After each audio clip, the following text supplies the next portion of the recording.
going on, people? It's Mr. Do Daily back again for the latest Dialing with Des on DoreOnTour.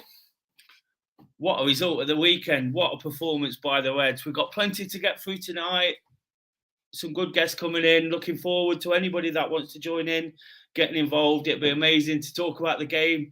Of course, the last one before the World Cup break. It's going to be a good 6 weeks, 5 or 6 weeks before we see Forest again.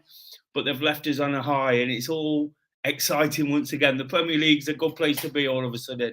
We've climbed off the bottom, so there's definitely lots to get through.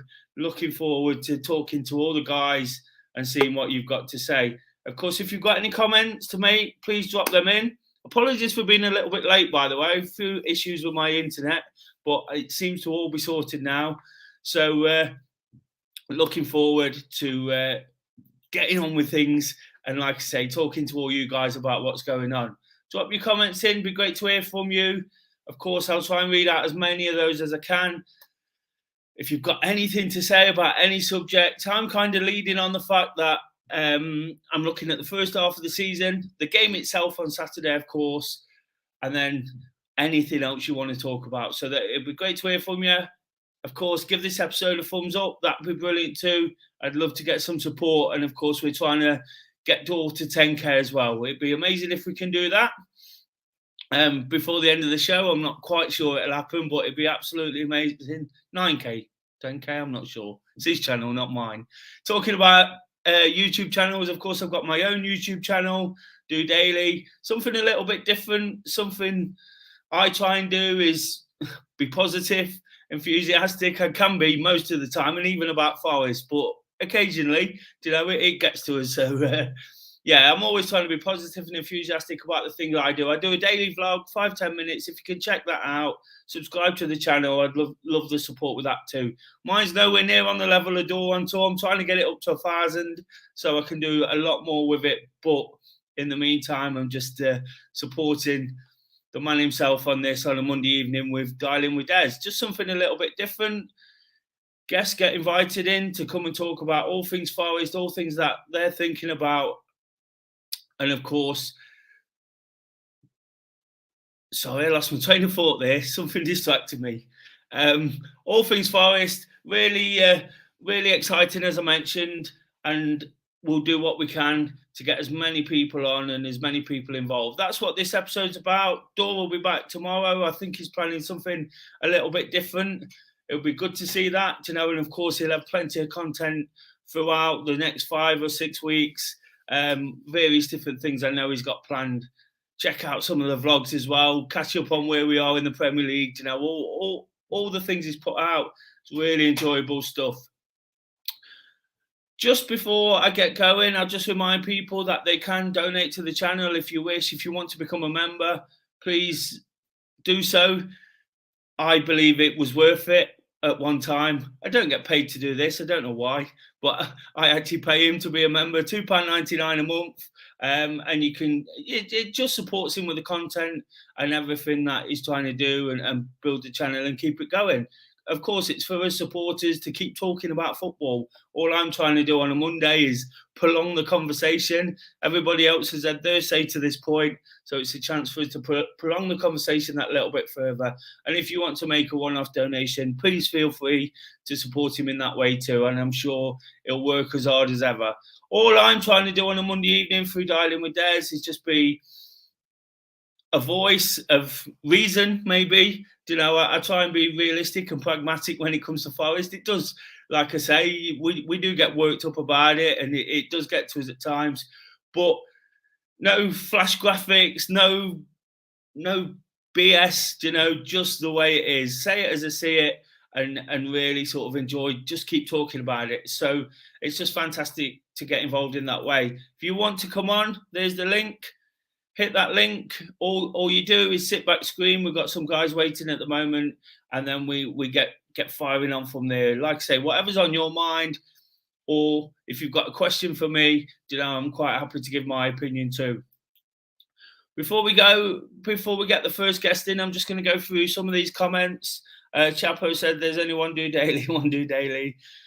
People, make sure you subscribe to Des. Also, who's your guest for the World Cup? Brazil. Thanks for encouraging people to subscribe. I think it'll be Brazil, to be honest. Not quite sure, but I think the European teams aren't really in top form, and with it being in Qatar, and when you look at Brazil's squad, they're full of informed players. If anything, Guimaraes, Jesus, Martinelli, even Neymar's playing well again, so they've got a lot of players that they can match winners. And that's what you need in cup competitions, isn't it? So my pick is Brazil. Great first comment. Something to go out there. Kev says, evening, Des, you Reds. Evening, Kev. Evening, Andrew. Anson. Good evening, Ant. James says, hey, Desiree, hope you're well. I'm good. Feeling good after that result. I've not given my opinions on the game yet. We'll come to that shortly. Colin says, okay. Annie. Evening, Des and Reds. Evening, Annie. Eve's in, as usual. Evening, Des. Hope you're well. I'm watching and listening while finishing off my workout. Brilliant. That's all boxes ticked, isn't it, Eve? You've definitely been watching Do Daily as well. So encouraging some activity there. Nottingham Now then says, good day all, good day. Jolly Ollie, I've got COVID, Des, so I won't be participating, but we'll be watching. Oh dear, I thought that was championship, wasn't it? COVID, that was so last year.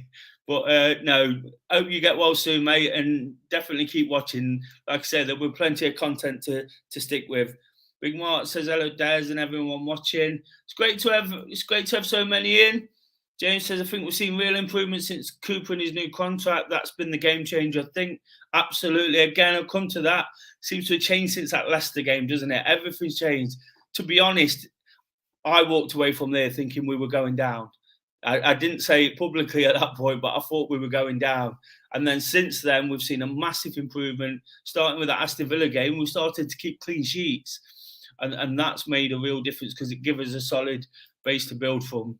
Paul says, hi, Des and everyone. Ricky, just as far as to been playing okay and getting results and clean sheets, the World Cup comes along in the middle of the season and winter ridiculous. It did cross my mind at the weekend. We just found that momentum. It's going to be, hopefully we don't have to, it doesn't start like it started at the start of the season. And of course, we've got a tough couple of games back as well, haven't we? But after that, hopefully, or even during that, who knows? We've shown we can get a result now. Hopefully, we can just sort of pick up where we left off. And I know we don't want too many more players, but you never know. 1 or 2 additions in January to suit what's happening right now might just take us up that little bit further. Chris says, evening, Mr. Dudaly, Red Revival underway. Keep the faith, you Reds. Evening. Just a few more of these before we get to the guests. Get us all on pre-Christmas workout. I'm really in need of that. Your positivity helps keep my mental health on a decent road. Thank you for the encouragement. Really appreciate that, Andrew. I just try and explain things that affect me on a daily basis. It's not always easy. It's not always comfortable, but try and sort of relate it into what other people are doing and use myself as an example. I don't sort of pinpoint anyone's problems or anything like that. It's just a way to sort of try and make it work for myself. But then, like I say, hopefully inspire others to think about what they're doing too. Crypto Rider says, Lingard on fire. He's getting there, isn't he? He's getting there. If he does just find the back of the net on Saturday, it'd have been great to see him get a Premier League goal. Trevor Francis tracksuits. A couple of quality signings, then we can move away. Just made that point, but yeah, it's a great point, mate. Really sort of appreciate you coming in and making that. And who do you think been Forest's best player so far? I'll save that one till later on when I'm kind of summing things up, because we're going to start by talking about the game. Of course, I started the episode by saying what a brilliant performance and what a game. I thought it was an absolutely fantastic game of football, end to end. I thought Palace played their part, especially in the first half. They faded second, and that helped us massively because we really come into the game.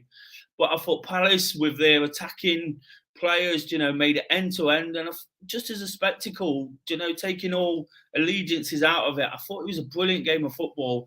And if anyone sort of follows me on Twitter, I had a bit of a moan about match of the day.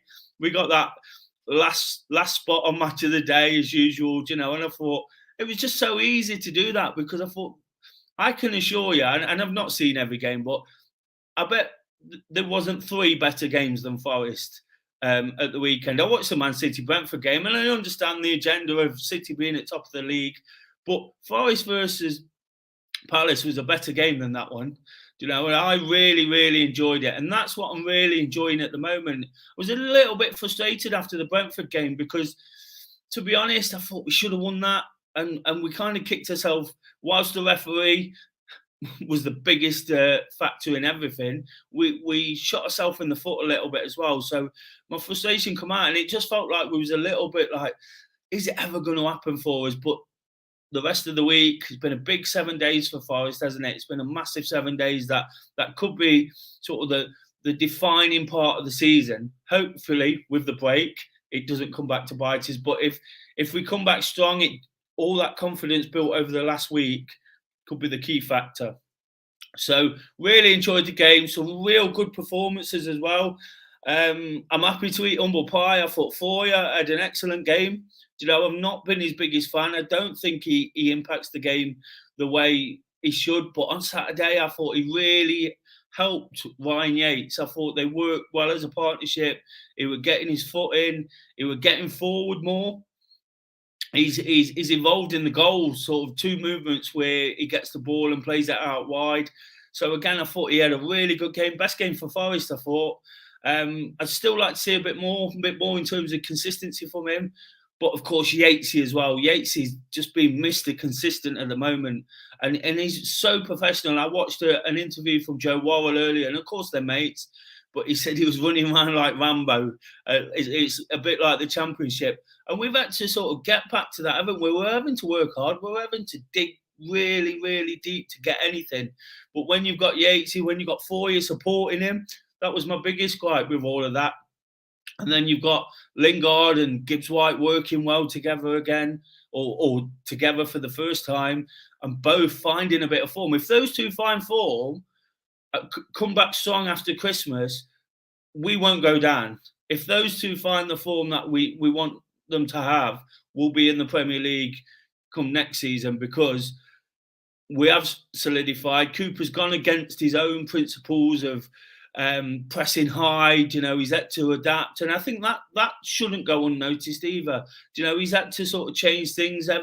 It gets labelled at managers, and we had it a lot under Chris Hughton. No plan B, no, can't change. There was a lot of people saying it early on, but he has had to change. He's had to change his philosophy and his principles, and it's really worked. And you saw, by the way, that Bolly and Worrell came in at the weekend, that they played really well. Everyone's buying into it again, it seems. It seems like whatever he's doing, whatever he's instructing them, that everyone's buying in. Again, another strong performance from Bolly. 2 in a week, so I'd probably written him off. His debut was a poor one, one of the worst I've ever seen in reality.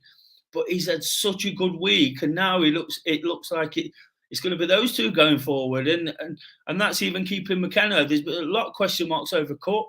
He's been brilliant in some games, but in others he's not been. So McKenna's Mr. Consistent, and all of a sudden he finds himself on the bench, and we keep 2 clean sheets.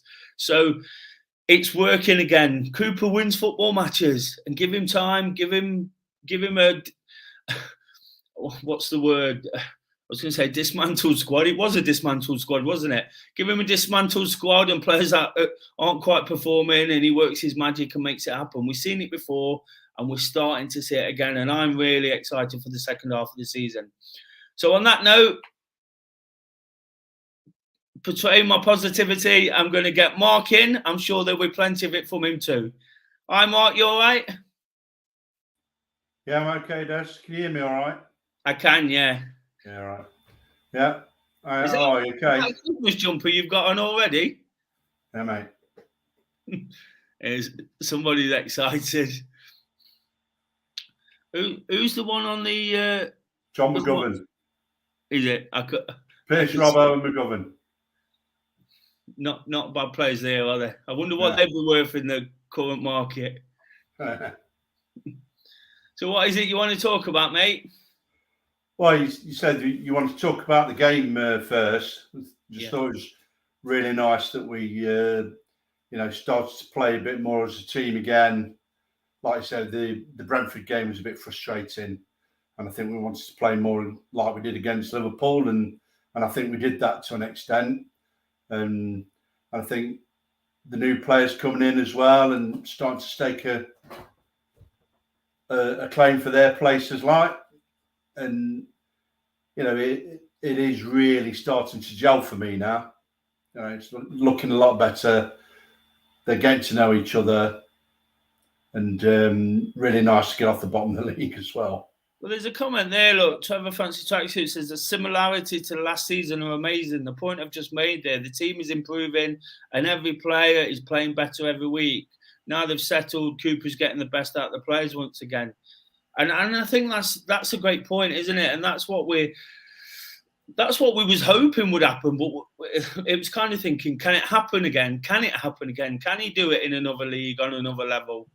But starting to prove it. I said a couple of weeks ago, I sort of spoke to one or two people who are connected, not trying to sort of name drop. I won't name drop, but one or two people, and they said that he's really confident he can turn it around, and that gave me a lot of confidence. Then that they could turn it around, and we're seeing it from that Leicester game. It's been completely different, hasn't it? We've only lost 1 in 6. Yeah, I mean, for me, there is a bit of a similarity to last season, but it's more timing, I think, than anything.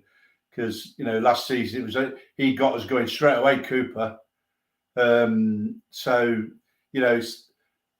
this time round, it's been getting the players to get to know each other, and so it's not the same for me. But yeah, like you just said, we've only lost so many in the last 6, and everything seems to have gone on the upturn since Cooper signed his new contract. And why do you think? What I keep hearing this, and I keep meaning to talk about it and think about it. Why is it when Cooper signed that contract that everything's changed? What happened in that in that period? Because it's bizarre, isn't it, in a way? Yeah, I think there's a bit of a mixture of things, but you got the players who came in because of their connection with Cooper. So especially players like Morgan Gibbs-White, they came because they worked with him before, and they knew that he could get the best out of them. So we had those couple of games, the 2 home games that we don't like to talk about too much, just before he signed that contract. Bournemouth and Fulham, up in both of them, lost both of them, and as soon as he signed that new contract, when we do get ahead, we're not losing it now, So I think it probably settled quite a few players who had worked with him before for a start, and you can see them playing with confidence now. I tend to agree with that. It probably settled a few people down, thinking this guy's here to manage us for the long term. And there would have been some worry. Morgan Gibbs-White, for example, left his boyhood club to work with Steve Cooper. So there must have been a lot of sort of worry about what was going to happen. I also think with one or two of the non-Cooper signings, whoever they were, I don't know who they were, I couldn't put names on them, but the non-Cooper signings, I wonder whether they almost thought, well, this guy's under pressure, he won't be around, because there was 1 or 2 moments, particularly in that Leicester game, where I questioned the output from the players. 1 or 2 of them looked like they'd given up a little bit. And once he signed that contract, they realised that the love for him at the City ground is on a different level to anything that most people know, isn't it? Of course, guys, no disrespect, your age and I just clung on to it. We remember Brian Clough and that kind of adoration. But since then, we've not had a manager. Pierce maybe, but other than that, nobody who's been adored in the same way. And it's almost like they've kind of bought into him all over again. I've been saying since the start of the season, even when we weren't doing well, I've always said he's the manager for me. because of what he did last season. So he's proved his worth, but it was just Premier League's new to him as well. So he's on a learning curve as well. And I was one of the few that, when the old contract offer was withdrawn, I didn't think he was going to get the push. I could understand why people were saying they thought he was, because they were analysing the results, they were analysing the form of the players. But, for me, what Forest did pre-season, they're laying down a blueprint for long-term survival in the Premiership. And for me, he was always part of that. There's no point in having him so involved in planning for the future of the club, and then just because a few of the results didn't go our way in the beginning, to then get rid of him. And I think a lot of us spoke before the start of the season. We looked at sort of like the first half a dozen fixtures, and we were saying, how many points do you think we'll get out of them? And we thought it was quite a tough start. And then we looked at the next 6 to 12 fixtures, and we were looking at those and saying, now that's a lot easier, and that's when we'll probably see the team start to do it. But when it all went wrong against Fulham and Bournemouth, then it went the other way, and people were, understandably calling, well, is Cooper the right man? We need to get rid of him. But I said all along, I think he deserves to be given the full season, regardless of results. And I think he will be given the full season. And, it just showed you all those other managers that's been down in the bottom half, that's been given the push by their clubs. But Marinakis has stood by him, and that's now paying dividends already. Well, it's interesting you say that, because I forgot the number now, but I tallied up the number of managers in the Premier League that have lost their job. It's about 6 or 7, I think, and mainly they're mainly within teams at the bottom, and it's crazy, isn't it? Because only 3 teams can get relegated, so it gives you a fighting chance of staying up if 6 or 7 managers have got the sack already, and I did think before the game on Saturday, I wonder if they lost, if they got beat, if it would pile some pressure back on. I think Cooper said it himself. He wanted to go into the window full of enthusiasm and atmosphere. He mentioned the fist bump, and he probably wouldn't have done it, but he just wanted to create that sort of euphoric feeling again. 2022 has been an amazing year at the City Ground, and he just wanted to sort of get that feel good. And I think that's exactly what's happened with the last 3 games. Of course, we didn't win the first one, but most people went into that week saying 4 points. And we did give up on the cup, probably. I remember it. Yeah, we all said we'd be happy with 4 points, but we all thought it'd be the other way around. Yeah, we thought we'd beat, stand a good chance of beating Brentford, and then maybe get a point out of Palace. And like I said, we were probably writing the cup off because we thought we want to concentrate on the league, and quite right. But Tottenham obviously had other ideas and just didn't turn up at all. So that made it very easy for us, and a good performance from us, and it just gave us another lift into the weekend, I think, because after drawing against Brentford and being a little frustrated, if we'd lost against Spurs, then could have been different Saturday. The players' heads might have dropped a bit. So getting back to the weekend, getting back to the game itself, what did you make of it? I mentioned Palace made it a great game, end to end. They've got a lot of youthful enthusiasm, firing forward at every opportunity. Forest withstood a bit of early pressure first half, really grew into the game in the second half, and we ended up having all the chances. We could have. Yeah. The only slightly disappointing, I'm not disappointed at all. I'll get hammered for saying that if I say anything slightly negative. The only thing we could have done is kill the game off. Jesse had a couple. It'd have been brilliant for me if Morgan Gibbs-White, we'd won 2-0, and Morgan Gibbs-White and Jesse Lingard has scored the goals.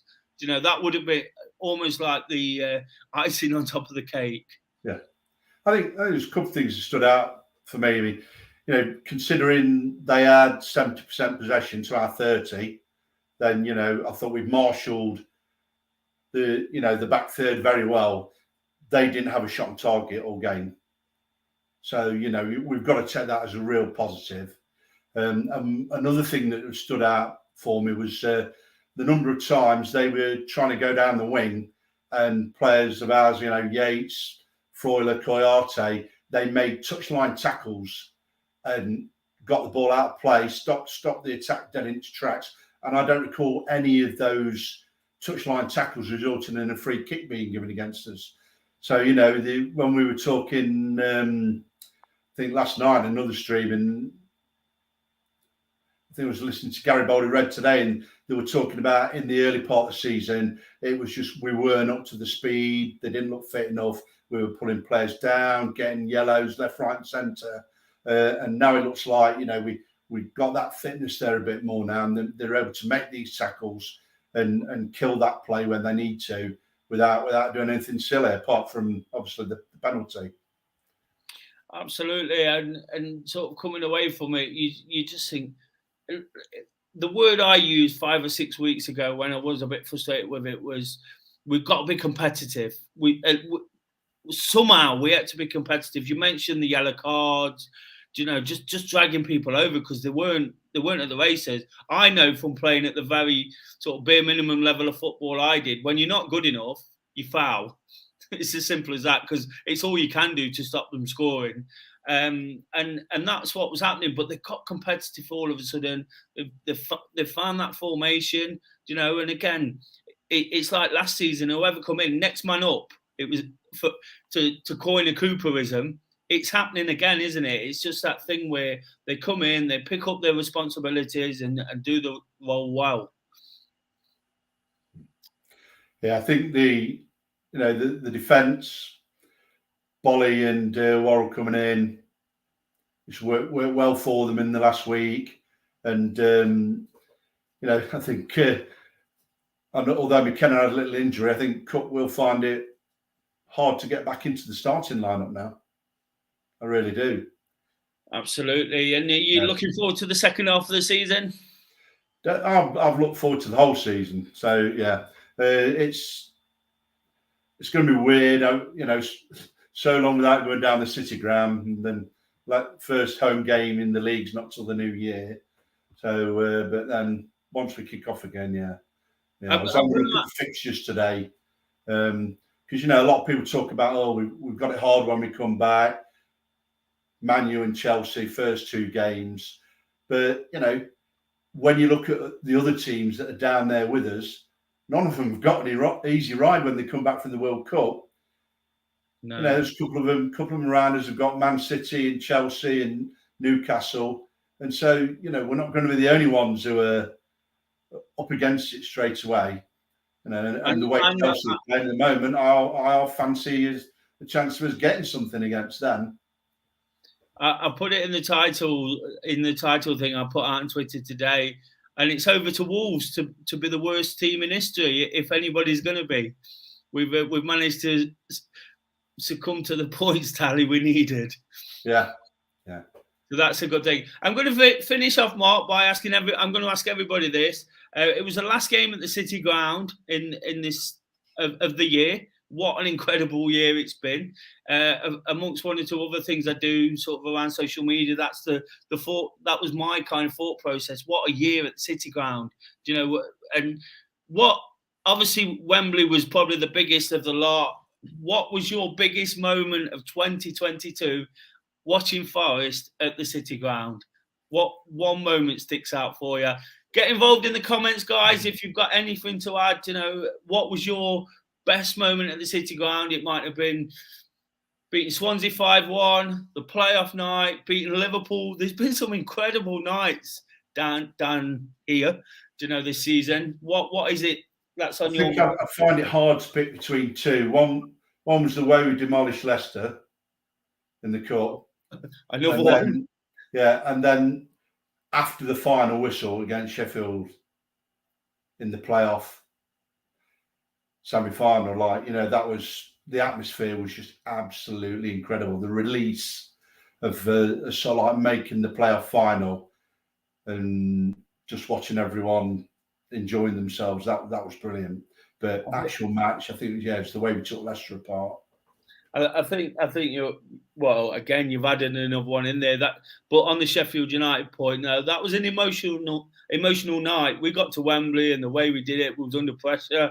That massive sort of weight off our shoulders in terms of getting there and just getting the day. The day was something else on its own. But what a year it's been. I forgot about Leicester when I was running down, but we beat Leicester, we beat Arsenal, we beat Liverpool, we beat Palace, we beat West Ham. We got through in the playoffs. We beat Swansea 5-1, to almost secure that. What a year it's been. But I appreciate you coming on, Mark.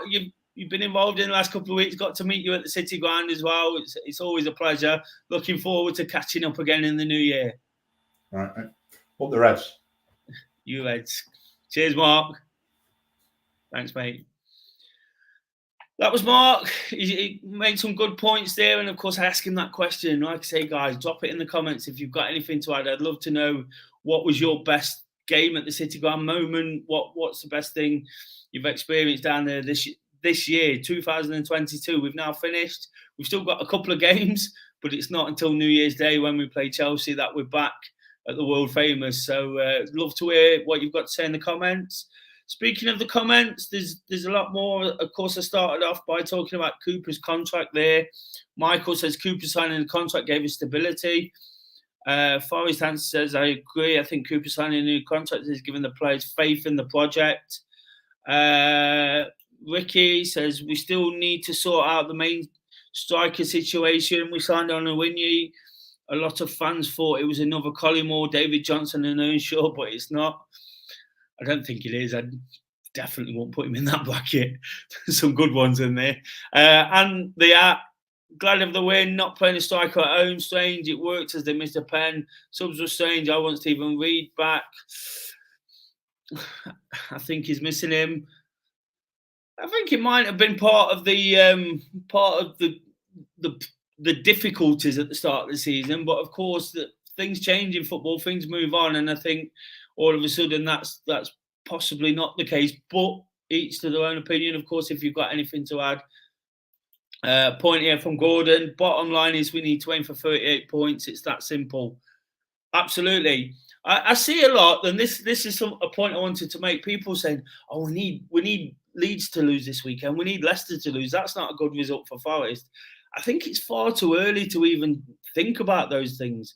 All we've got to do is concentrate on winning football matches, because if we don't get anywhere near the points tally, that 38 points probably, it might be a bit less, sometimes a bit more, very occasionally. But if we get nowhere near that point tally, we're going down. So I think it's important just to enjoy it. I think sometimes we look at what others are doing. Leicester go on a 3-game run and we go, oh, that's them out of it then. It's not that simple, is it? Because they could lose the next 5. And this is how harsh the Premier League can be. So I just think it's important to keep enjoying it. I've been saying it all season. Enjoy the Premier League. We all said we would. We all said we'd get behind it. We all knew what Cooper was capable of.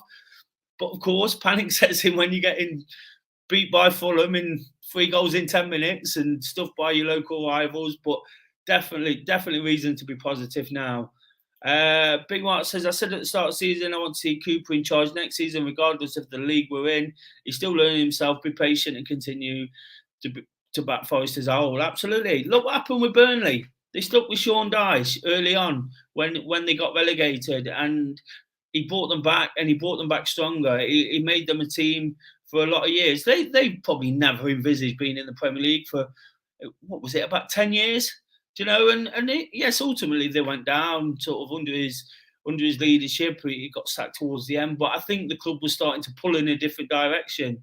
And this is what tends to happen with some teams in the Premier League when they think they're established, and when they start reaching out for something and forget what they are, all of a sudden it hits them. It's probably happening with Wolves this season.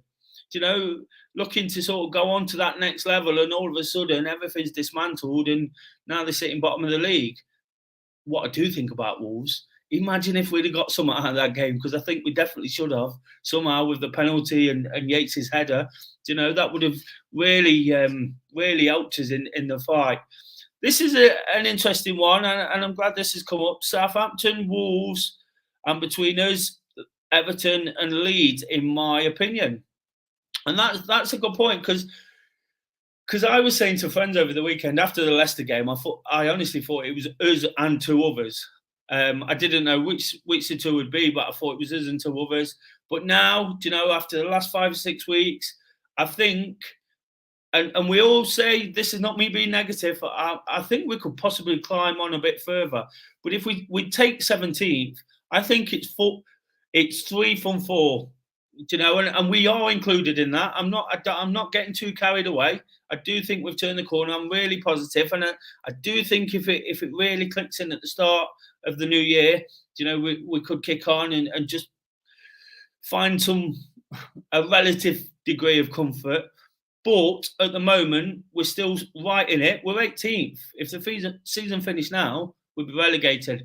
So what I think it is now, personally, let me know in the comments what you think. I'm saying Wolves, Southampton, Forest and Bournemouth. I think it's 3 from those 4. I just think the other teams have got just a little bit more Premiership experience. They've got match winners. You look at Everton, they've got Calvert-Lewin. Leeds just play at 1,000,000 miles an hour. And when it works for them, it works. Of course, it can blow up in the face like it did at Spurs. And Aston Villa and Leicester, I just think they got that little bit too much for us. Probably got good managers. I can't stand Brendan Rodgers, to be honest, but he's a decent manager, and Unai Emery is as well. They've obviously found an upturn. DoreOnTour, never heard of this guy. He said, hit the like button, please. 6 more away from 9K subscribers. That's it, not 10K. We'll get him that by the end of the season. I knew all my numbers were along there. So 6 more people. Come on, there's 90 people in. If you've not subscribed yet, definitely hit that button. And once you've done that, get over to Do Daily. Spelled just like you see it on the screen. Subscribe to me too. I've got 717. I want to get to 750 next, but 1,000 by the end of the year would be great. Couple more comments before we get Steve in. I'm guessing Coops wouldn't sign while Marinakis was picking the team. We'll leave that one there. Anthony said, just done door. There you go. Is that 5 now? Andrew said, talking to Cooper, who remembers Super Colin Cooper? I rated him as well. What a player he was for us. Loved it. Played in a good team as well, didn't he? A team that took us quite far into the Premier League. Trevor Francis tracksuits. How good was Yates? Yet again. I've been raving about him for weeks now. Never been his biggest fan. Never been his biggest critic either. Understood the qualities he brought to the team, but all of a sudden he's turned into a machine. And I've learned over the last couple of weeks. Of course, I watch a lot of football. I pride myself on the fact that I do watch more than what's sort of what everybody sees. I get deep into it, listen to all the interviews, and try and pick up all the tactical stuff. And Forest have dominated them in the games where Forest have dominated the midfield. They've won. It's as simple as that. We played West Ham earlier in the season. Declan Rice. I'm a massive fan of Declan Rice. He had an off day probably. He didn't play very well. Forest dominated the midfield that day. Liverpool, we completely dominated the midfield. I thought Foyer and Yates were good. I thought that was Foyer's other good game for Forest. And then on Saturday, I thought they worked really, really well as a pair. Kouyaté wasn't quite as good as he's been recently, but he still did a good job. He still played well enough. And I think when you dominate the midfield in the Premier League, you win the match. It's as simple as that. Yes, we need a number 9. Yes, at times we need to be a bit firmer at the back, but it's the midfield where these games are won. And that's why Yates is coming out with the Paul McKenna Man of the Match award every week, because that was what. Or David Vaughan. David Vaughan's another one, isn't it? Every week. So Yates is the new David Vaughan, for those that can remember that Paul McKenna and David Vaughan. Big Mark says here, Cooper and Chettle quality. Some reminiscing going on tonight. Just backing up my point about Yates. Yates was simply magnificent on Saturday. Warrior. Rambo, warrior, incredible, all these superlatives being used for him. So this has got some legs, this Colin Cooper and Chet's one. Colin Cooper, a legend, Chet's robbed a wage. I think that's a bit harsh. He played 600 games for Forest. I don't think he was probably as bad as we thought. He was marking Fowler, Shearer, Sheringham, Cole. Let's just put that into a bit of perspective. But that was just following the Cooper thing. It will be important for us to maintain that match fitness and form over the break. Good point, Justin. And I think already we've seen that the club have lined up a couple of friendlies, perhaps one with, I think they're confirmed, one with Marinakis' club, Olympiacos. It's always on the cards, isn't it, when they've got a bit of time to get out there. And, of course, they're going over to play in a centenary game for the Mestalla. It's a place I'd love to go and watch football. It's probably come at the wrong time for me, but, it's not out of the question. I'll have to work on that one, but I'd absolutely love to get over. I know there's one or two people suggesting it, and it's very, very tempting because it's on my bucket list. I've watched football in lots of places around the world, and that's somewhere. Another thing you can add in the comments: where's the place you've watched football, want to watch football? Where would you love to see Forest? I'd love to see him play in the Mestalla. So who knows? Perhaps work on that over the next couple of weeks. I think that's a comment about Cooper. 180 games for us. Probably scored about 25 goals. He seems to score every week. Just get through a few more of these. Andy Hart says, statue for Yates. Like when we sing, he's in the Trent and joins in, pretends to swim. Quality. Not sure he's at that level yet. But I see where you're going. Andrew says, in the days you could pronounce the players' names. Yeah, perhaps. At least you've got me on tonight, not Mr. Dore. He struggles with Sam Surrey, so I'm giving it my best shot. Ian says, could be a perfect time to play Man U and Chelsea tidaloads after World Cup. They have more players going. Totally agree. And sometimes you catch these teams cold.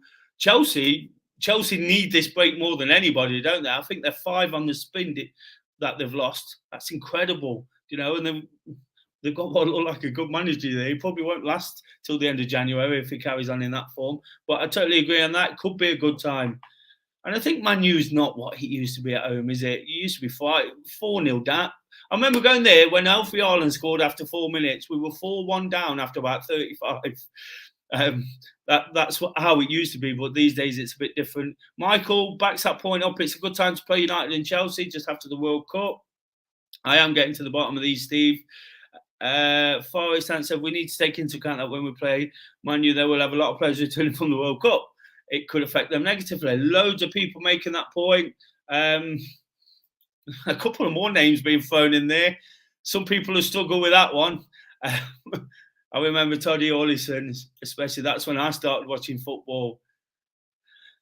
Chapo says, and with Ronaldo issue, Chelsea getting used to a new manager. Absolutely. So I've read through quite a lot of those.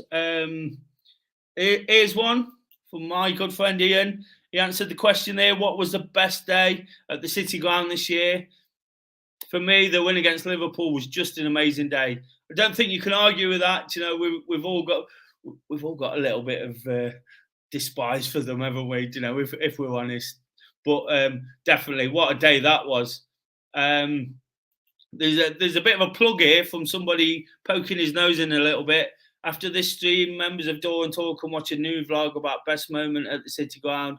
If you want to watch it, then be a member on DoreOnTour on the dollar sign. He's looking for the dollar. Typical. He's plugging it on my show, not his own. But there you go. No, seriously, guys, watch that. Like I say, if you want to become a member, just hit that. For $2.99 a month, Sky cost me over £100, and I probably watch more DoreOnTour. That's a bit ridiculous, isn't it? Because I'd rather talk about and listen about Forest. Again, getting back to that match of the day gripe, being last on, and then they barely said a word about it, as I thought. Lazy punditry, in my opinion. But there you go. Get back off my soapbox. Forest answer sounds good. DoreOnTour, really looking forward to that. So let's get Steve in. On that note, Steve, you all right? Been waiting patiently. Thanks Hello. for coming up. Sorry, Des, you okay? Yeah, you? Yeah, not bad, mate. Pretty good. Are you looking forward? I've got to ask you this first. Yeah. Are you looking forward to the World Cup? Yes and no. It's obviously like still football on TV, but I'm Forest through and through, and I love club football. I'm all club over country for me. So you'll put your England shirt away. Well, I just hope all the Forest boys do well. We got a couple in the Welsh squad, and a couple others around the other countries. Yeah, I just enjoy watching the World Cup in general. Like I said, as long as the home nations do well, never hear the last of it if England do win it, mind. That's the way the English media are, But yeah, I'm just looking forward to coming back and playing Man United first game on the 27th. Just before we get to that, you've got to fancy your chances of getting through that group. Yeah, and I think with the Welsh side of things, we are getting a bit arrogant, though. I think in our own right. I think we're looking past USA. Iran we should beat comfortably, but that America game, from this side of the bridge, everyone's on about that England game. But if we're not careful, if we don't look, we can't look past the Americans. They're a decent side, and everyone's focusing on that English game. It may not matter, because if we slip up against America, limp past Iran, it could be nothing, that England game. It could be a dead rubber for us. England would beat Iran and America probably quite comfortably, and then they can afford to get a draw against Wales. So, I think Wales and England will probably get through the group. I think England will probably top it. I think they'll beat Wales. But yeah, like you said, Des, it'd be a bit of a shame if Wales were to flop out after being since 1956 or something like that. And of course, we're here to talk about Forest, but I've asked a couple of people, and people have asked me already. One word answer: who's going to win the World Cup? Argentina. Argentina, another South African. A South African team will win it, but okay, I'm going for Argentina. So, getting back to all things in the real world, all things Forest, everything's exciting again, everything's rosy. What is it that you've got on your mind? What is it you wanted to talk about? A couple of things you've already touched on about ever since the contract was signed. It was the stability we needed. It calmed everyone down. We all know where we stand now. The players know where they stand. Cooper knows where they stand. The owners have put that in place. Cooper's taking us forward now. The last couple of games resembles last year's spirit, I feel. That resilience, digging in, not letting the team in, not any shots, keeping it very low, clean sheets. Take away the Arsenal game, because they were light years ahead better than us. Take that away since the Villa game. We've dug in, we've beat Liverpool. And this last week has been brilliant, isn't it? Shame we couldn't get the full 6 points. The Brentford game was a bit of a farce. But yeah, again, like I said, just resembling last season. Like he's starting to implement, certain players now maybe taking the place of last year. Like Lingard might be our new Zinkernagel. Foyler might be our new Garner, for example. Things like that. Bolly and Worrell worked well, I found. They built that from the Spurs game. I couldn't believe how comfortable that Spurs game was. It was so comfortable. Like I caught the second half because I was playing football prior to, in the first half. When I got home and watched that second half, I thought, this is weird. Like, does Spurs really want this? Because Spurs haven't won a trophy since it feels like, year dot. I thought they'd really go for it. But, Des, you probably agree. Like, that game, it was nice to watch Forest in a comfortable, I guess, a very good team as well. What's wound me up, right? A lot of people in the week were like, oh, you played a second string Spurs side. I said, did you actually see the side that Spurs put out? And they couldn't answer me. I said, well, clearly you didn't then. They had their top players out there except for the keeper. And he's still a good keeper, Foster, and he kept them in it. Steve, that game, I thought I thought Forest might put out a stronger side. Not that it was weak, but I thought we'd have more of what we deemed first team players at that point.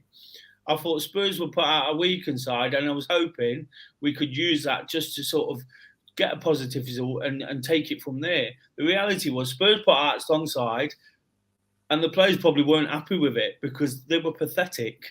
Yeah, they were really poor. And yes, again, I don't want to get in the habit of talking about the other team because Forest were brilliant as well. You still got to do it. You still got to go out there. We were still low on confidence. We're still bottom of the league, bottom of the Premier League, made 9 changes ourselves. And those players, again, I think it's a ticking Cooper's box again, isn't it? Keeping them all sort of in within the bigger picture. There's been that change of formation, that change of tactic.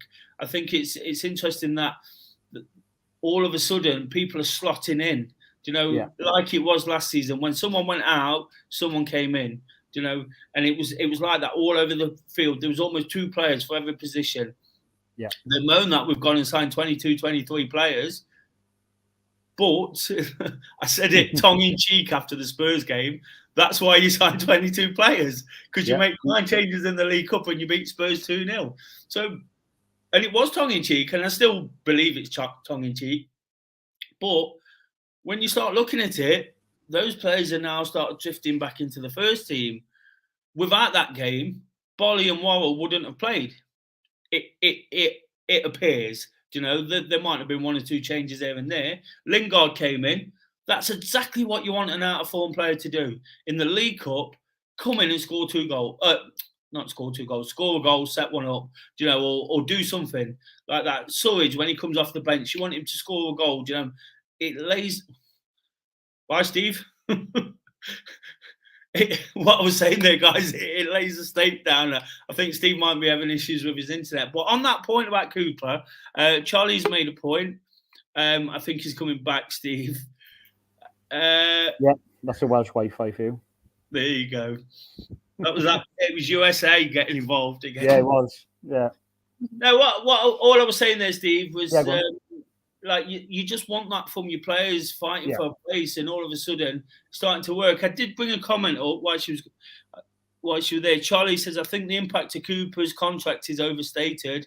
Cooper finally ditching 3 at the back and putting more bodies in midfield has been a game changer. A good point. When you think of it that way, of course, when you think of 3 or 4 at the back, you don't necessarily think of the other positions. But I've been raving about the midfield, Yates, and how it's starting to link up, and for you as well this week. So it's interesting that that's a point. The contract thing might be a complete coincidence. I think there's a slight factor in there. Someone made the point earlier, it might have brought them all back together again. But I think it was almost a perfect storm, that Leicester game, wasn't it? It was almost like there was rock bottom, Only way was up then, wasn't it? Only way was up. You've just got beat. When I say rock bottom, I don't just mean literally rock bottom of the table. You've just been beat 4-0 by your rivals. Yeah. It couldn't really get any worse, and it hasn't. It's got much better. But sort of, did you see the game on Saturday? Yeah. Who was it that really stood out for you? What was it from the game? What did you take from it? Oh, well, Gibbs White is showing his class, isn't he? The last 2 league games. He's starting to really come to the fore now. He's starting to, bring out what Cooper brought him to the club for. We've not played without no striker, but he just, that link, it almost seems like Lingard or Johnson making a run ahead of him, and he's just finding passes now, and he's dropping deep, he's running ahead. He's just up and down, up across. He's just so flexible as a player. And like Des, I know you were a big advocate for him last season, and you were hoping that we would sign him in the summer. And this proves your point. The guy is showing his class, and it's interesting, isn't it? Because 4 or 5 weeks ago, people he was getting a bit of flack, wasn't he? Yeah. And which big price tags does come with, Of course. And I actually walked out the ground behind a Crystal Palace fan where we're sitting the Bridgeford end, and the Crystal Palace fan, they were talking amongst themselves, but he said to his mate, "We were really, really crap today." He said we were terrible, and he says, Morgan Gibbs White, Morgan Gibbs Shy. And I thought, what? He says it wouldn't be so bad if they paid 15 million for him, but they paid 40. I thought, well, that's rubbish anyway, and we all know that story. But what the point I'm getting to, I watched the extended highlights on the Forest YouTube channel tonight. You know, to sort of look back at some of the things, and Gibbs White was involved in everything. Yeah, you know, he was the one who set Johnson up when he whisked it by the post. In the first half. In the second half, he obviously scored.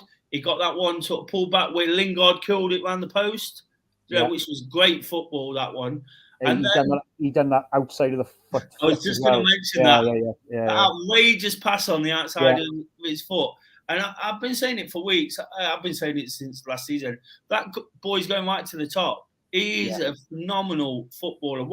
The way he controls a football, you know, I think, and this was something that popped into my head before I came on, Forest need to build a team around him. You know, they need to build the whole team around Gibbs White. Whatever his game needs, they need to build a team. And that's not going to happen this season, I guess. It's not going to happen. Hopefully we stay up and we can keep hold of him and he plays with us for a long, long time. But in my personal opinion, I believe he's the player that pivotal to Forest having whatever relative degree of success we can have in the next couple of years. And I mentioned that point about a couple of weeks ago where people got on his back a little bit, probably worrying about numbers, stats, goals, assists. I've been there. I'm there with Foyer. You know, I'm looking for that little bit more. So I understand it. I understand why people was having a go. And it's just that when it comes out, you can see it. Again, with Foyer, you know, he had a good game. I'm quite happy. I've not got an agenda against Foyer. When these players all start linking up around the pitch, I've said this in previous weeks. Again, something from playing football as a kid and playing in teams. It's all about partnerships, isn't it? Yeah. So Lingard and Gibbs White, that's a partnership. Bolly and Worrell, that was a partnership on Saturday. Foyer and Yates, if that can develop as a partnership. You look at your right-hand side, Johnson and Spence last season, for example. You know, that was a partnership. I look at Garner and Davis last season, and that's what's starting to come back into the team, isn't it? Football's all about that. Your front players playing close together, your defenders playing close together. And I think this is the biggest thing over the last 4 or 5 weeks that we've seen is that they're really starting to work as a team and buy into it. And I think that's what we're missing. The players I've criticised, you know, 1 or 2 of them, I don't mean to, but I'm just sort of commenting what I see. But when you see it now, like I said it, I think I said it to Mark, I think it was before you came on. If Lingard and Gibbs White play well for the rest of the season, we don't go down. It's as simple as that. It's as simple as that. So I think it'll be really interesting to see how that goes. What are you expecting? Come Man U? You know, what's your thoughts? I'm hoping for 3 points because I'd love to beat them. That's one team I don't like. I'd love to have 3 points from Trafford. I'd take a point, obviously, there. But you just never know, Man United, and you can get at them. It's just with Man United, they've got that in the final third, they got their match winners. And they keep going to the end, and they can just turn the game like that. Then we got Chelsea home. No better chance to beat them. But then you just never know after the World Cup. Gives Potter more time to work on the training ground. Love to play Chelsea now. But that key game, Des, is the Southampton away. If we can get 3 points down there, that will be a major blow to them. Because we need to target that game. That could be our first away win of the season. Unless we do turn over Man United. But it's more likely we could get something down in Southampton. But yeah, it's a tough start. And I think we got Leicester at home then. So, you know, it's a tough start. But again, if we can get out of 4 games, maybe 7 points, take us to a nice round 20, you never know. You know, you never know. You never know. It'd be nice to have 20, you know, nice round 20 into the new year.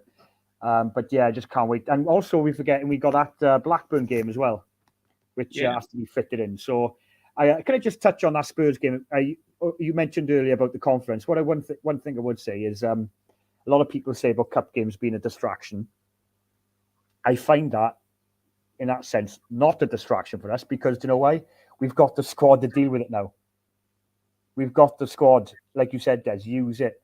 And to me, I find it, as long as it doesn't disarm the league, go on a good cup run, beat Blackburn away, win the quarter-final. You never know. We could be in a semi-final. Our confidence keep going up. We could climb the table. You never know. Could have a day out in Wembley again, and we could be in 14 spots. You get a draw next time. Do you know what? Do you know why I feel getting through in the cup's important now as well? Now we've got Blackburn away. It's yes, I'd have loved Lincoln at home, for example, to almost guarantee another round. Almost, you can't guarantee anything, of course. No. But why I think it's important is because Blackburn away is almost like a tough pre-season friendly. Yeah. Do you see what I mean? To take back into the league. So this wasn't even a factor last week, but now we've got a team doing well in the Championship, which is going to be great preparation to go into Man U. If we was at the Cup, for all I've said about playing in the Mestalla and playing at Olympiacos, that wouldn't be perfect preparation for a Premier League game. Blackburn are going to be in our faces, up for it, playing well, and we're a Premiership club now. They're going to be a big scalp. We haven't been in that position before, being a Premier club. Yeah, we played lower league clubs, being in the Championship, but we've never been up the Premier League for a long time. And a Championship, so they're going to be like you said, they're going to be in our faces. They want to, they got Brereton playing. He's going to be up for it. So yeah, it's not going to be easy. It's going to be their cup final in a sense. Absolutely, mate. Well, I asked Mark, what's your best moment at the City Ground in 2022? Right. Obviously, the viewers probably know I don't get to go to many games, so I'm going to pick the game I went to live. That would be the 5-1 against Swansea, purely because where I live and the bragging rights, and I just loved it. Absolutely loved that game. That was the game that obviously sent us on our way. But you know what? I'm going to throw one game in there. Obviously, the Sheffield United game, the Samba save for the penalty was, for me, the pinnacle. But that West Brom game at home, when we thrashed them 4-0. Oh, yeah. To me, and that callback goal, to me, that game, yeah, what a goal. And it was a goal. It wasn't a cross. It was a shot. That game, for me, highlighted the fact that we were on our way. Because the way we brushed aside West Brom with ease, and West Brom I know they were a poor side, but the way we just brushed past them with ease, Colback's goal, we didn't break a sweat. And to me, watching that live, I think we went to Luton then or lost, I think, the next game. But that aside, that game told me, oh, right, okay, we are ready for this. That's where we hit our straps. That's where we went. Blackburn, West Brom, and we just made these things. Sorry, Des, correct me as well. Or was that West Brom game maybe after the Luton game? I can't quite remember. I think we may have lost to Luton, and I was like, oh, hang on, what's happening here? Oh, yeah, I think it was we lost to Luton on Friday, and then we played West Brom on the Monday or Tuesday. Yeah, that's right, yeah. It was a bounce back when it was Easter period. And I was like worried after the Luton game, but then we just bounced back, and we just brushed West Brom aside, and I was like, yes, this team mean, they got something about them. But yeah, the couple of games you mentioned, the Liverpool game, Leicester, how easy we just brushed past them in the cup. Arsenal at home. But that, yeah, for me being there live is Swansea 5-1. Brilliant. Sam Sellers up. And I'll tell you what about that day. I'll be quick. Obviously, we've got people waiting, but for all the games and all the big moments, Liverpool, Arsenal, the court, the playoffs, that Swansea atmosphere for 90 minutes was like nothing else I've ever heard at the City Ground. So prolonged and just it's probably the regularity of the goals. They just kept coming and the chances. Yeah. But the atmosphere that day was incredible. But really appreciate you coming on, Steve, taking your time out. Appreciate you waiting. So I'll see you soon. Yeah. Have a nice Christmas if I don't see you, Des. I will do. Have a good Christmas. Anyway. I'm sure we'll catch up. Yeah. But no, have a good one, mate. Cheers. You, Red. Bye-bye.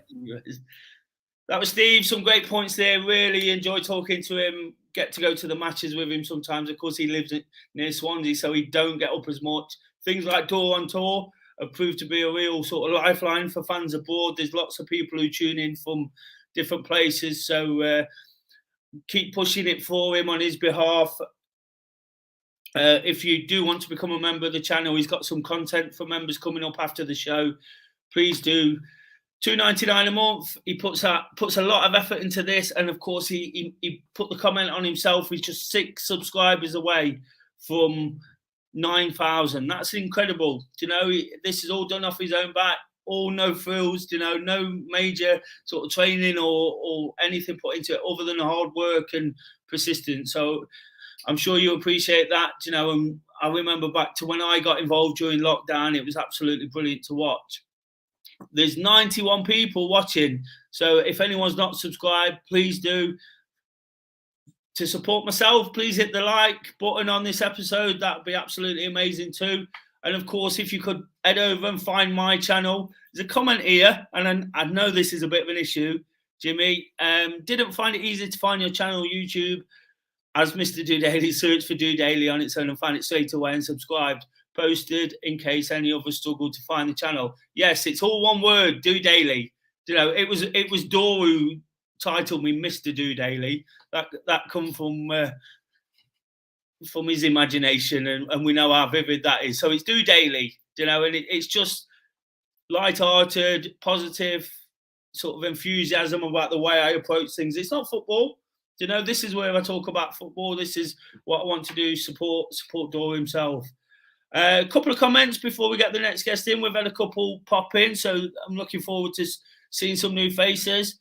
Forest says Des was spot on when he said Spurs cheated their fans. Would have been fuming to go and watch a performance like that myself. I think we did at Leicester, didn't we? But there you go. I was fuming after that as well. NJS says, my only fear is Cooper might go back to 3 again. You know, who knows with the personnel, but as long as we're getting the results, does it really matter? You know, I'm really happy at the moment, and I think if it's not broke, he probably won't fix it. It's if we start losing football matches again. Commenting from Alexander on that point, always said the 3 at the back didn't work because we got overloaded on the counter-attacks, but the balance is brilliant now, and the own form is good too. Come on, you Reds. Good point there. Here's another one. Ian, Morgan Gibbs-White was an investment for our future. You're right. The team should be built around him because the lad can do anything with a football. You know, he really can. When the ball's at his feet, he's a phenomenal player. Comment here from Rebel City Red. Recommend you get Stan the Butcher's Tripe. Our Labrador Gravy swears by it. He thinks it's much nuts. Of course, Stan the Puppy's not interrupting tonight as he was last night, so I've not got a puppy running around my feet. Paul Noons, it was good to see Dale Taylor on the bench on Saturday. I wonder how close he is realistically to getting some minutes on the pitch. Great point, Paul. I said right at the start of the season, I'm not saying I told you so, I didn't realise how the whole 25-man squad works, and if they're homegrown players or whatever, or that they don't count, and all these kind of rules that they've got in. But when we were looking at 25-man squads, I thought he might have had a chance of just nicking a spot because he's really filled out as a player. I've seen a couple of the under 23 games, the youth games he's played in, you know, and he looks a real unit, and he looks like a real good hold-up player. So I noticed that. Only late, I think I might have noticed it today, and I thought it was great that he was on the bench and getting that kind of experience. I'm really keen to watch his progress because I've seen him and perhaps made my mind up too soon that he wasn't.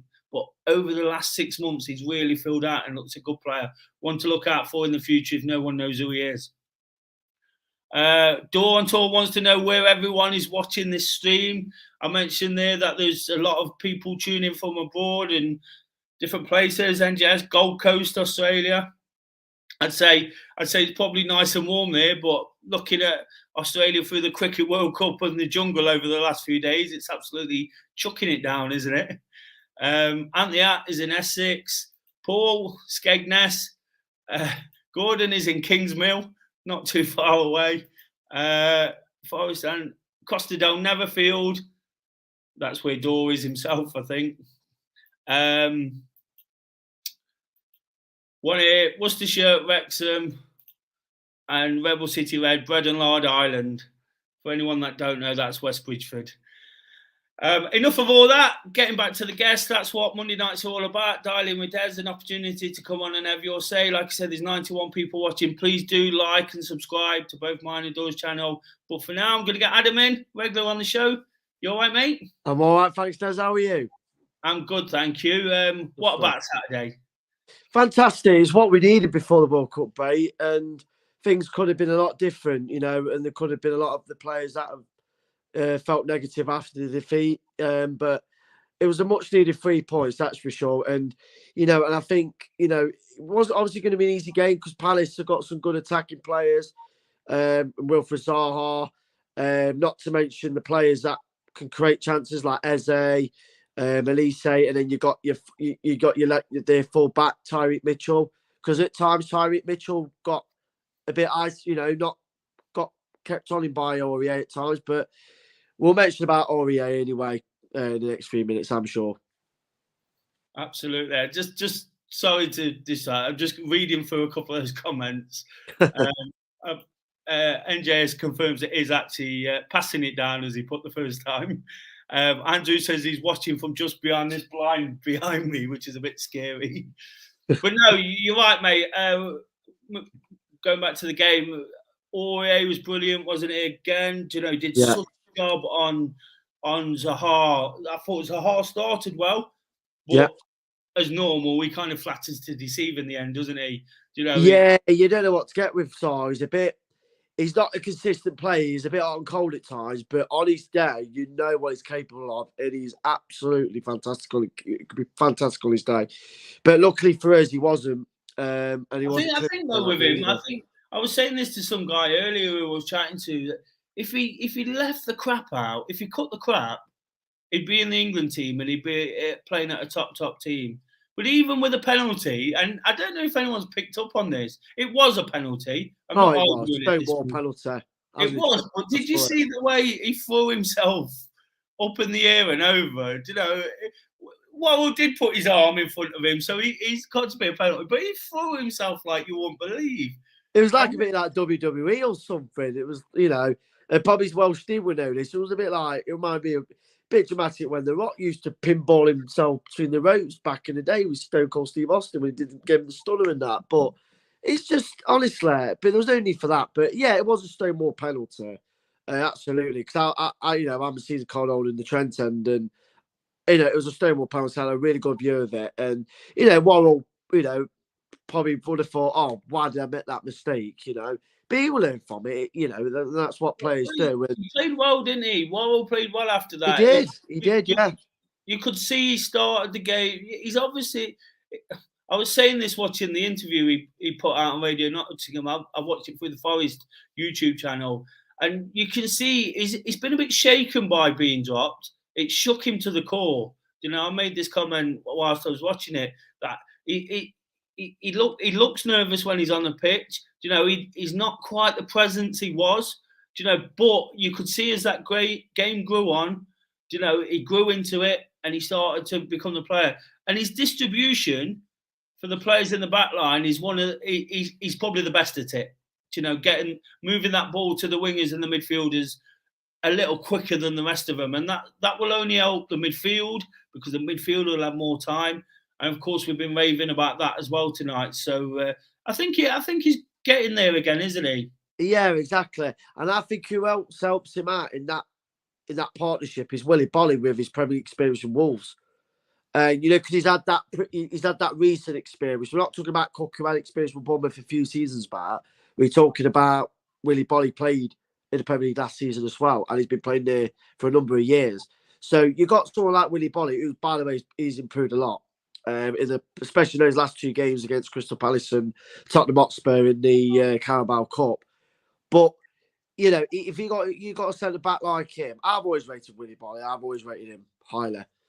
But if you got someone like him who's got that more experience in the Premier League, it will help players like Joe Worrell, because obviously Joe Worrell's never played in the Premier League. It's completely new to him, just like it is with Ryan Yates and like a lot of our players. But when you got someone experienced as Willie Bolly in that centre half with Joe Worrell, that's going to help him out massively. I think what I noticed that one of the interesting points is Forest, and we touched on the bookings earlier in the thing, and how earlier in the season they were getting so many. At the back, we've looked like a red card waiting to happen, haven't we? In most games. Do you know, whether it was Oya, do you know, he looks like a red card waiting to happen anyway, although he's been brilliant. Do you know, but all of a sudden, that kind of fear is gone. So we spoke about the midfield a lot. We spoke about Gibbs White and sort of what he does. It's great to be talking to you about the defence and how we've almost really shored that up. Lots of people are commenting on the fact that it's all changed since we went to the 4 at the back. Do you know, I thought it was tough initially, do you know, and when you play these big teams, it is really, really tough because they're filled with pace and they just overload you at the back. It doesn't matter what you've got in midfield; they overload you from the front. Yeah, I totally agree. And the thing is, like, you can't really start with back three, you know, in the Premier League. It's different gravy to the Championship, and you know, it's especially if you're putting 3 at the back against Manchester City, especially when they play 3 up front normally, that's lethal in itself. Because no matter who they put on the wing, you know, they're going to provide the chances and may get a goal or two. And you got the big Erling Haaland in the middle. So you know, you can't play 3 at the back against teams like that. But you know what? You know, I think you go back to Steve Cooper signing a new contract. That's been a huge factor in the players now. Ever since that Leicester defeat and everything, you know, that's what the players needed. Because if we got rid of him, God knows how it would have been. You know, if we had got a complete different manager in, because the problem would have been, they would have had to get used to a new manager, how he wants to play football and everything.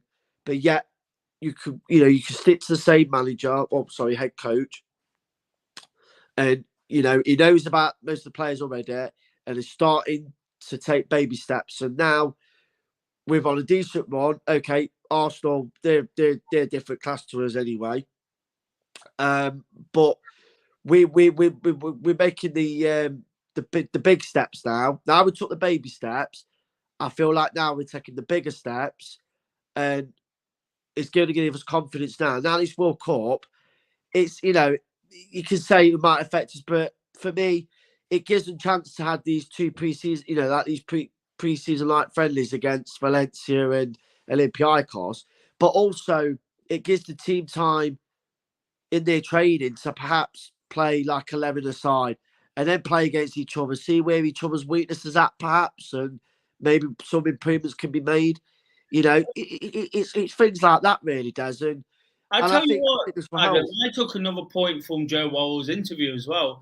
He said every game in the Premier League is not just physically exhausting, it's a mental challenge. So again, just a few weeks off, a few weeks out of it, but then coming back knowing what it's going to be. Because I think this was the problem in the first 4 or 5 games. Obviously, the fact that we weren't good enough.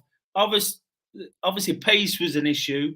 You know, formations, tactics was all part of it. You know, everybody's had to learn. But Worrell said it's mentally draining. So in many ways, as professional as they probably were, they might not have prepared themselves right for games because they didn't know how to. Now, when they come back after the break, after having a few weeks without that pressure, they kind of know what they're going into. Do you see what I mean? So I think you're right in your point where the worry is that the breaks come and it's halted our momentum. But in many ways, it could just pick it up that little bit more. Yeah, exactly. And we go back to the players who are playing at the World Cup as well. You know, sort of one of the comments earlier that someone said that, you know, it can affect some of these players who are coming back to the Premier League. It can make it feel negative, especially when the country's got knocked out of the World Cup. You know, and you know it can affect them in that sense. So you know, you just never know. But I think going into the Manchester United and Chelsea game, I'm going to make a bold statement here, and I think we can get 4 points out of these 2 games. Personally, because with Man United, you don't nowadays you don't know what to get with Man United because with Ten Hag, they've been a bit hot and cold. Okay, a bit recently they play well. They beat Fulham. You know, tough ground to play at. They've been good Fulham this season, I got to admit. I was a bit really critical of Marco Silva, to be fair, but they've done quite well. And to say they've beaten 2-1, I know it was last minute, and that Garnacho's looking a good player. They're young lad who's been starting for him, who got the winning goal there. So, you know, I think, and obviously what's been going, you know, the Ronaldo thing's not going to affect those players anyway. They're just going to go there and do their job. But for me, I think we you don't know what to get with Man United. I think we could do. I feel we can take something out of that game. And I think the way Chelsea have been playing recently under Graham Potter, and you know most of their players are going to the World Cup as well. I think we could do it, because especially we're at home. It's not like we're at Stamford Bridge. Adam, if you get 4 points, I'll buy you 4 pints. You're welcome. Right, that's the deal. That's the deal. Before you go, mate, I've asked everybody. You mentioned you were a season card holder in the 2010, so you've seen much of it. What's your best moment of 2022 at the City Ground? What was your best game? Keep your comments coming, guys. Where you calling in from? There's a couple of comments. Why I let Adam have a few seconds to think about it. Jay Coyne, Bestwood, from where I'm from, incidentally. I used to live there. Says Norway. Kev says 10 out of 10 for the drive. I think he means for the dive from what's his name, Zaha. And Collins has Nottingham Clifton. So what was your best moment before we get the next guest in, mate? I've got a few really, like Steve. Well, Steve really. I'm going to say beating Derby 2-1 because, you know, when there was in financial trouble and everything, and the fact we beat them to put the icing on the cake for him and to pile more misery on him, and the fact, obviously, Wayne Rooney. I respect Wayne Rooney when he was a player. He was a phenomenal player, but can't stand that bloke one bit. And I was just glad that we got the two, you know, the bragging rights again. The Liverpool win. You know, I've never, you know, it's the first time I've obviously seen Forest beat Liverpool at City Ground, and it was nice. It was nice payback from the FA Cup defeat last season when we could have won that. And then thirdly, I'd say obviously the playoff semi-final on penalties against Sheffield United, because, you know, it was so nerve-wracking because we just didn't know what was going to happen, especially with our dreadful playoff record coming into that game. And we needed that, and we lost to them in the past, of course, in the playoffs. So it was those 3 games for me. And just before I go, you was asking people about the prediction for who's going to win the World Cup. I'm with you, Des. I think Brazil will do it because the coach at the minute, he must have an absolute headache who he's going to pick out of Alisson or Edison in goal. Yeah, they just seem they've got strength in depth. And I'm so glad you come on, Adam, and I'm glad you mentioned the World Cup. Sorry, Grealish. I'm so glad you came on, Grealish. Get yourself over to Qatar and make sure you bring the World Cup back.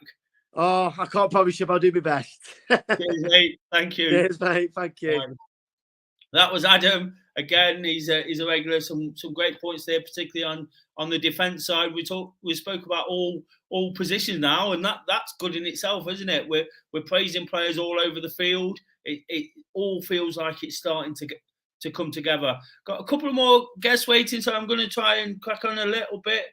We have been on quite a long time, but there's been almost 100 people watching throughout. If you could give the episode a thumbs up, that'd be amazing. If you could get Door over 9K, that'd be amazing too. And of course, subscribe to Do Daily, as it's spelt there. Just a couple of comments. I mentioned the Joe Worrell interview. NJS watching from the Gold Coast says Worrell interview after the Crystal Palace game was great. He's always honest. Do you know, he always says it as it is. I respect that from him, and he admitted it's not been an easy time, and some of the things that you'd expect from Joe Worrell. Whatever's happened, do you know, whatever's happening with his confidence and his personal feeling, do you know, he's a proper leader as well, isn't he? He's a good man to have around the club. So really, really do enjoy listening to him myself. There was a comment there, Derby, boo. I think Adam mentioned them. And then he says he might be living in Derby, but blood is red. Absolutely. Okay, so moving on. Of course, we've had a few guests in, guys that have been on the show before, but we've got a couple of new faces. Really looking forward to speaking to them and seeing what they've got to say. Of course, anybody is invited onto the show. Mark, good evening. You all right? Hello, Des. How are you, mate? It's great to have you on. I'm good, thank you. Thanks for joining me tonight. Talk about Forest. First time I've ever spoken to you. It is. There's yourself and another young lad waiting to come on. Thanks for waiting patiently. What is it you've got on your mind about Forest at the moment? Nothing really. It's all, it's all good for everybody, isn't it? I mean, no, we watched the game. We couldn't go to the game on Saturday. We was at the Brentford game last week, me and my son. He's at uni in Nottingham, but he's living his best life because he wants to move up there. Because we're from Hertfordshire. He wants to move up there when he's finished uni. So he just loves the place now. Yeah, we went to the Brentford game, and that was what that was. And I'll say we watched the Crystal Palace game. Yeah, we were good value for it, but I mean, there's a lot said about the players, and about who we pick, what formation, etc., etc. But I know Cooper gets spoken about, but for me, Cooper is the man, isn't he? Cooper is the man in all of this. How people can call for his head and want him out. I think we had 27 managers or something like that since '99.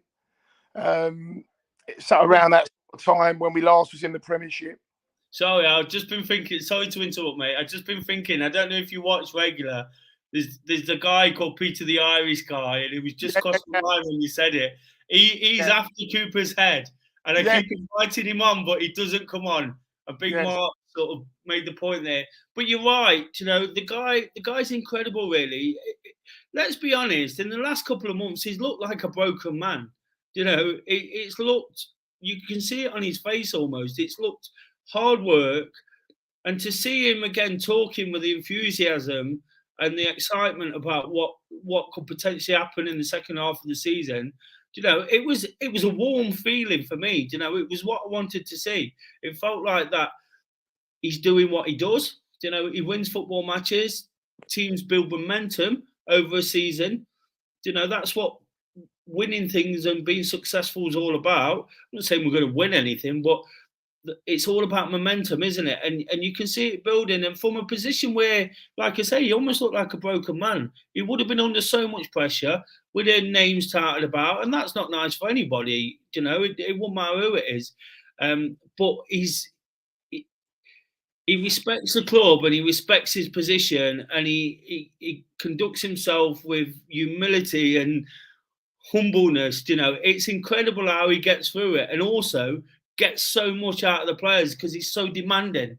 He's got this presence that he expects things, but he gets them as well. Do you see what I mean? The thing is, Des, who's better than him? Who's better than him is out there. You can call for his head. You can want, he's no good and all this. Where's the evidence and the proof of that? I was looking at it at the start of the season. I came on Door at the start of the season, and I've been on Media Man, and I said, what do you expect when you sign so many players? What does anybody expect? We didn't know. The truth was, we didn't know. We got excited. We got all these big names in. And I was looking at it logically at the start, and I was thinking, everyone's getting in a, it's not nice getting beat 6-0. It's not, I don't, you don't, and all the Forest fans don't like to see our team, the team that we love, getting humiliated 6-0, 5-0, and 4-0 against Leicester, which was probably the worst one. None of us want to see that, but it was going to take, realistically, when you've had no pre-season and you've had 8 players come in after the first game, what do we expect? We didn't know what to expect, but I thought 10 games, at least 10 games where you've got them, when you've got all these guys together, hopefully something will happen. We're now on 15 games plus 2 cup games, 17 games now, and he's done, let's face it, he's done remarkable because, we've seen him turn the corner. Look at them guys. Look at them guys on the bench camp. Look at them guys at training. He's got them all together. He's done it. If he pulls this off this season, I think this is going to be better than what he did last season. Absolutely, mate. And I'll throw a question at you. How would you feel? And it's irrelevant, but if you was a Southampton fan and you was in trouble and you went out and got Nathan Jones, I'd be absolutely fuming. You know, or I'm just trying to think, if Forest was Sat Cooper and Nathan Jones is the available manager to join a team in our position, you'd think, what a downgrade that is, wouldn't you? It's a strange one, isn't it? It's a strange thing. You wouldn't go to someone like me. Look, Luton is a good fit for him. He went to Stoke.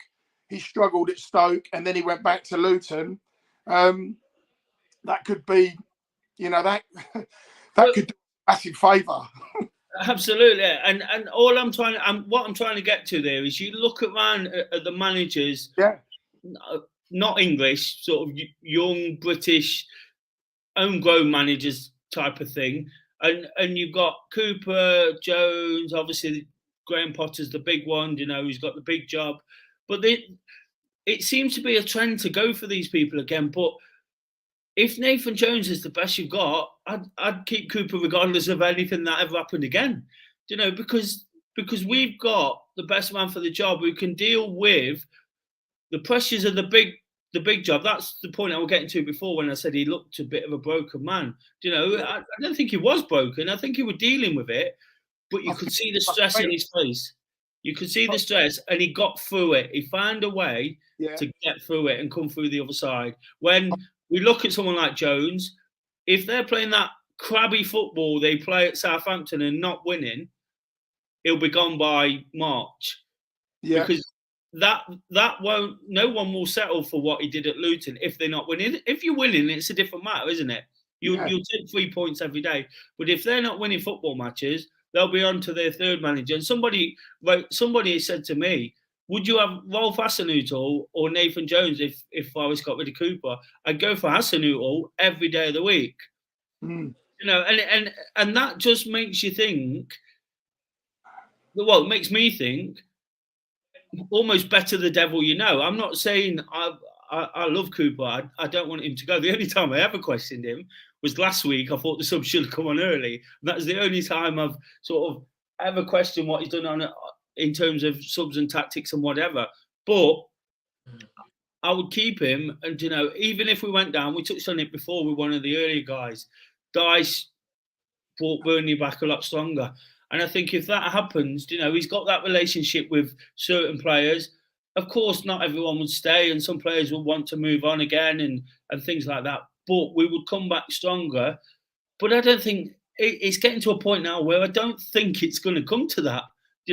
Kind of 50-50 now. From being almost 100% sure we were getting relegated after Leicester, I'm almost 50-50 now and thinking...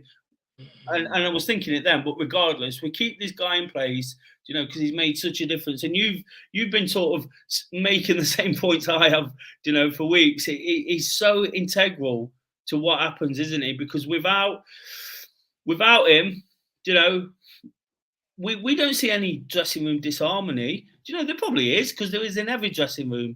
There's people who aren't happy and people doing things, but it doesn't come across that way on the football pitch. And it's that sort of calmness of when things happen, when injuries happen, when something happens on the pitch, next man up, and they know what they're doing. They're well drilled. They come onto the football pitch and they do the job. We've been talking about the changes from the Tottenham game, from the Brentford game to the Tottenham game to the game at the weekend, and it's almost been that smooth transition it was last year, hasn't it? Yeah, I mean. I said a while ago on one of the other podcasts, I said, we'll see what the man is like. And you see the true man when he's faced with adversity. And the thing is, he can handle it. And I'll tell you what, he's got humility. He's got everything you want. He talks so well. He never cracks under pressure. I mean, one iconic photo is the one on the weekend where he goes and jumps on Worrell. That you would never see that in the old school managers. All of them can relate to him. He's like one of them. And there's some might say, oh, you don't get the respect. They've got massive respect for him. Them players have got massive respect for him.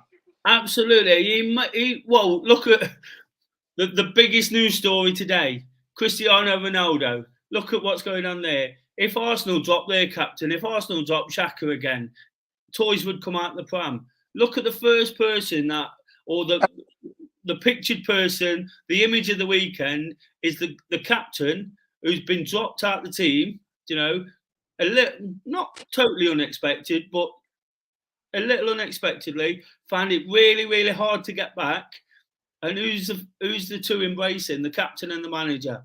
If that doesn't say a lot, especially with the way things are with Ronaldo, for example, what we've seen with Xhaka, what we've seen with all sorts of players through the history of football, the toys come out the pram. But it says a lot. I mentioned what a leader Worrell is, but when you're working with Cooper, you know, we've probably got 11 of those on the pitch every week.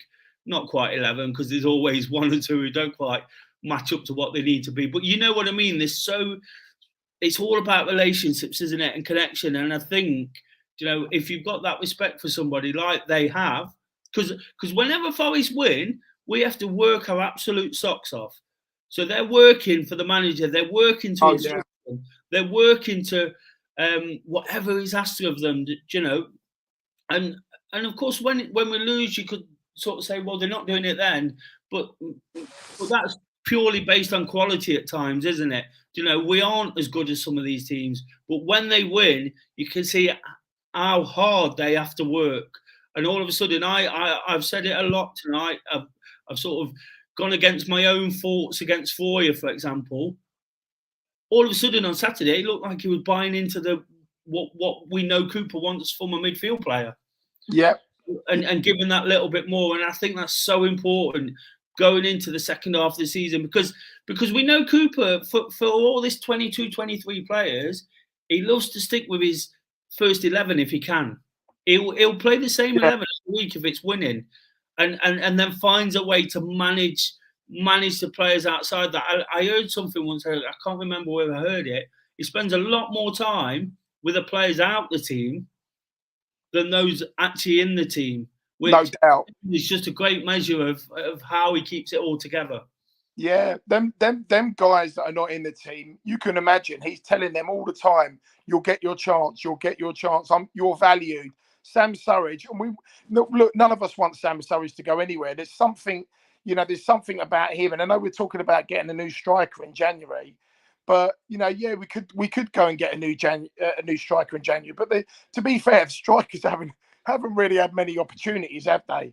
I mean, you know, even when Taiwo's had his opportunities, when he has come back in and then he was dropped out of the team and then he would come on as sub, their opportunities are limited. I mean, Surridge had a chance last week against Tottenham. It was a real shame that he didn't put that away, because we'd love to see him score a goal, you know, whether it be in the Premier League or against a Premier League team in the Cup. We'd love to see him do that. He's making them all feel part of it, and you can see the fun they're having. And any of them don't look despondent. Maybe there is the odd one or two, but none of them do. Even like Bianconi, who's hardly played, still looks like he's got a smile in his face. I mean, how does he do that? Absolutely. And the fact that he's not been a major part, but they wore the T-shirts when he got injured, and they backed him up. I thought it was interesting, just going off point a little bit. Richie Lowry announced he was in the World Cup squad, and all the players was sort of all over it, saying, well done, what a guy. But just the thing on that Cooper thing and Surridge and the fringe players and what I said before, of course, I've said it, like, you might not have seen my channel, but I'm all for positive talk and sort of creating a positive environment for myself. And I also heard that, like, the subs aren't called subs. The subs are called finishers, you know. So, like, when Cafu come on last season, Cafu was a finisher, you know. So what that does, and again, I don't want to degrade it by talking about it, but it makes him feel a bit special. You see what I mean? He's got a role to play. He's got a role to play rather than you're not in the team, and that's a negative.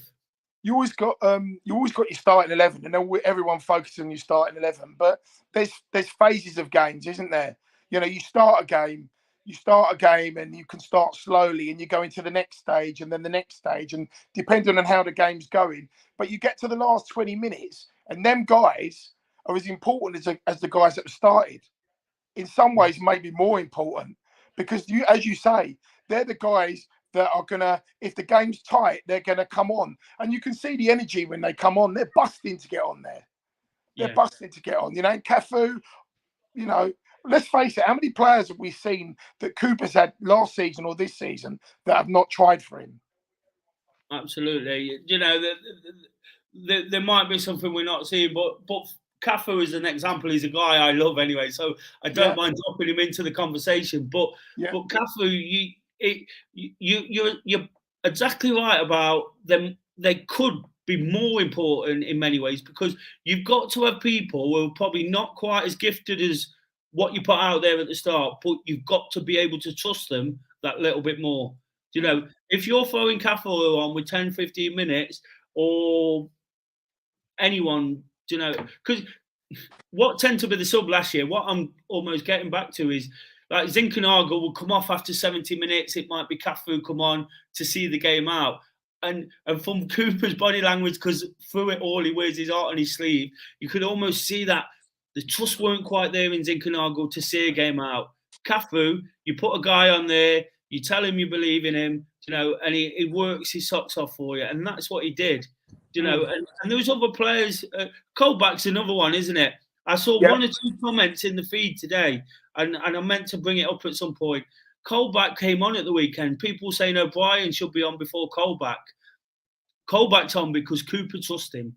Yeah. You know, he trusts him to do exactly what he needs him to do. I'm not saying he's a better player. I'm not saying Cooper thinks he's a better player. Cooper might, long term, when Cooper's had more time to work with O'Brien, he might be the new Jack Colback. He might be in the first team, you know, because he's got obvious ability. But it's interesting, again, at the weekend, Colback comes on because Cooper trusts him. Yeah, it's as simple as that, and I think that's really important.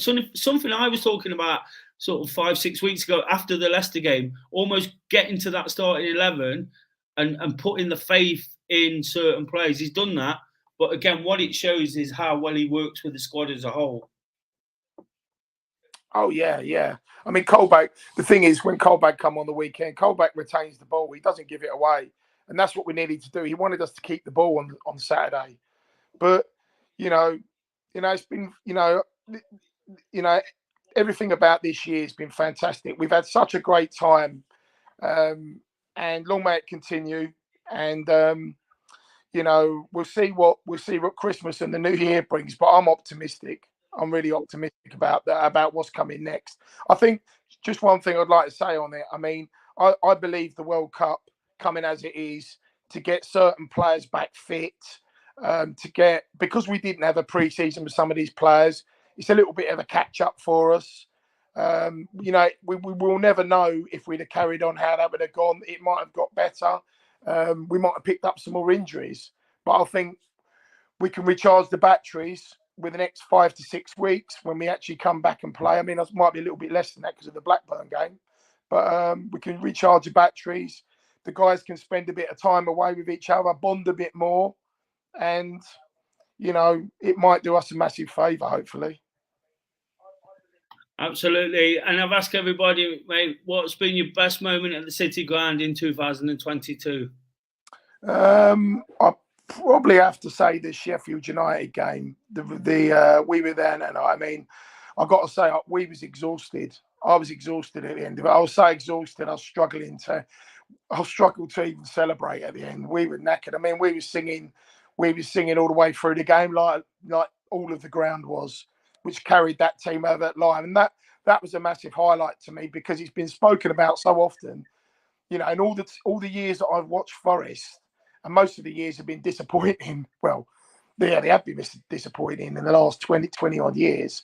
I've never seen a crowd lift the team, because they really needed a lift to get them over the line. And that was a joint effort to win that game, and that was special. And then the final was special. And there was loads of games, weren't there? There was many, even the Liverpool game when we lost was a brilliant game.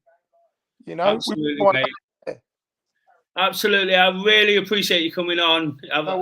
Make sure you get on again soon. Really good chat there. Hopefully, I'll bump into you one day over at the ground, you know.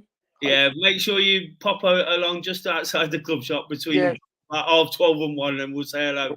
But no, come on again, mate. I love some of the points you made, especially about Cooper. I think everybody knows I'm a massive fan. And it's always good to sort of reiterate the impact he's having. So cheers, Mark. No worries. Cheers. See you later. Bye-bye. Cheers. That was Mark. Great to have someone new on. Got someone else waiting in the background.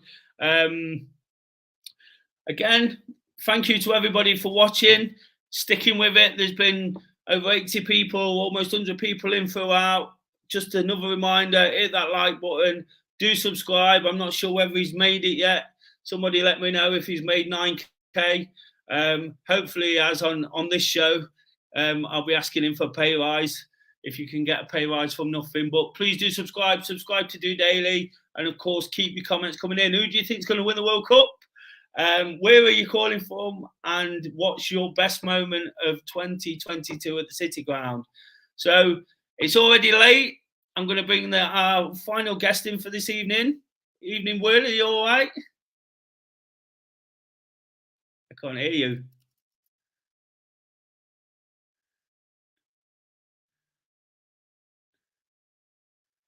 Are you there?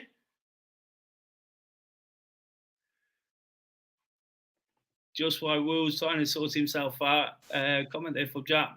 Brazil will win the World Cup. Same opinion as mine. Are you there, Will? Take your headphones out.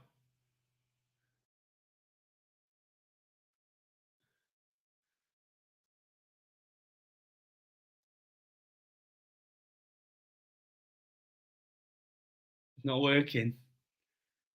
Right. Next time we do one, make sure you get on. Oh, I know